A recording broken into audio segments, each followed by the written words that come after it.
PubMed ғылыми сайтындағы жұмыстардың бірінде әлем халқының 60%-ға жуығында осы мәселе кездеседі және оториноларинголог дәрігерге жүгінудің ең жиі кездесетін себептерінің бірі.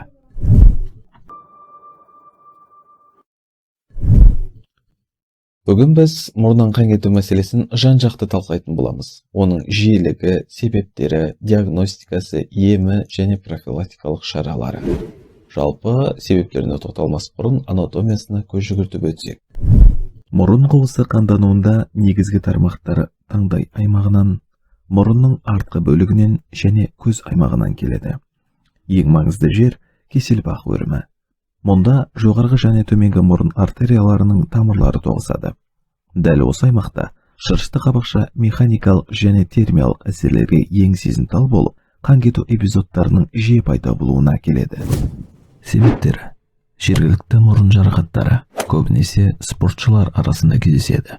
Жоғарғы тыныс алу жолдарының инфекциялары, артериалды қан қысымының жоғарылауы, ауа ылғалдылығының төмендеуі, әсіресе қыс мезгіліндегі жылыту кезеңдерінде, қан ұюының бұзылуымен кездесетін аурулар барысында, сирек жағдайда ісіктер, қан сұйылтатын дәрілер қолданғанда және тағы басқа себептер кезінде.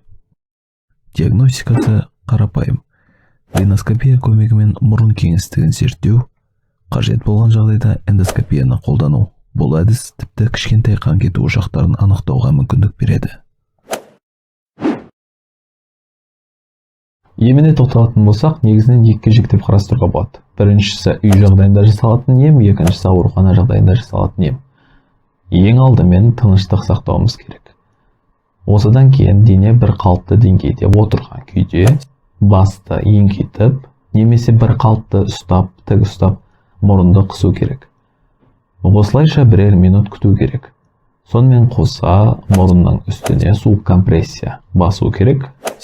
Және де қандай да бір жүйелік факторларды тоқтатамыз. Ол дегеніміз, егер артериалды қан қысымы жоғары болатын болса, оны коррекциялау. Екіншісі, науқас қан сұйылтқыш препараттар қабылдайтын болса, оны уақытша тоқтату. Жоғарыда аталған әдістердің барлығы сәтсіз болатын болса, науқасқа ауруханалық деңгейде көмек көрсетілетін болады. Ең алдымен алдыңғы тампонада. Бұл дегеніміз мұрынның алдыңғы бөлігін дәке көмегімен тығындау. Тығындалу, яғни тампонада 48 сағатқа қойылады. Егер бұл әдіс сәтсіз болатын болса, артқы тампонада. Алдыңғы тампонадамен қоса артқы тампонада бірге жасалатын болады. Егер бұл әдісте сәтсіз болатын болса, хирургиялық жолмен электрокоагуляция немесе лазерлік коагуляция жасалатын болады.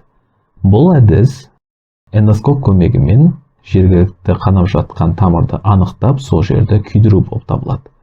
Егер осы үш әдісте көмектеспейтін болса, нейрохирургтардың эмболизация әдісі қолданылады.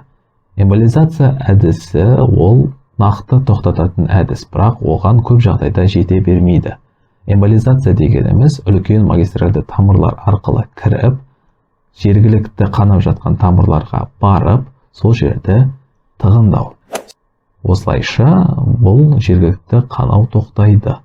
Қорытындылай келе, мұрыннан қан кету жиі кездесетін құбылыс. Ол мұқият әрі сауатты диагностика мен сапалы емдеуді қажет етеді.